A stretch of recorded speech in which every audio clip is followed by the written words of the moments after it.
Russia, जिससे सबको बहुत उम्मीदें थी, उसने निराश किया दोस्तों।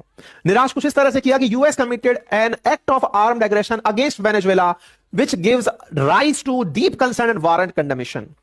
ये केवल कंडेम ही करते रह गए और ये कहते रह गए the pretext to use to justify these actions are untenable. Russia reaffirm its solidarity with Venezuelan people. अरे जनता के साथ तो हर कोई खड़ा हो रहा है। वेनेजुएला की जनता के साथ खड़े थे तुम कि मादुरो के साथ खड़े थे? रशिया का फिर डिटेल स्टेटमेंट निकल कर आता है। वो कहता है कि लेजिटिमेट तरीके से मादुरो सत्ता में थे, उनको आप ऐसे नहीं हटा सकते। अरे नहीं हटा सकते तो तुमने तो मित्रता की थी, तुमने तो वेनेजुएला के साथ में ये दोस्ती की थी कि अगर उस पर हमला हुआ तो तुम खड़े हो जाओगे। कहां हो? अब तक कोई सुरसराहट नहीं है तुम्हारी कि तुम जाकर वेनेजुएला में बम फाड़ रहे हो। We are extremely concerned by the report that Venezuelan president and his spouse were forcibly taken out of the country during today's aggression.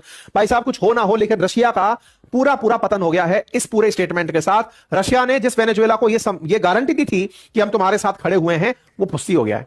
अगर ये इस तरह के बयान दे रहा है कि we confirmed report that Venezuela president his spouse being US, we strongly urge US to leadership reconsider their position and release the legitimately elected president of a sovereign country in this। तुम क्या कह रहे हो? साथ में धमकी दो ना। अगर तुम ये नहीं करोगे तो तुम्हें घातक परिणाम भुगतने पड़ेंगे। तुम अमेरिका के साथ कहां पर सेटल हो लिए ये बताओ ना। तुमने अमेरिका से किस बात पर सेटलमेंट कर लिया? क्या तुम थोड़े दिन बाद में यूक्रेन को उठाने वाले हो क्या? जेलेंस्की को उठाने वाले हो क्या? या तो तुम दोनों के बीच सौदा हो गया है, या तुमने वेनेजुएला के राष्ट्रपति के साथ धोखा किया है, और या फिर तुम खुद अब ताकतवर नहीं बचे।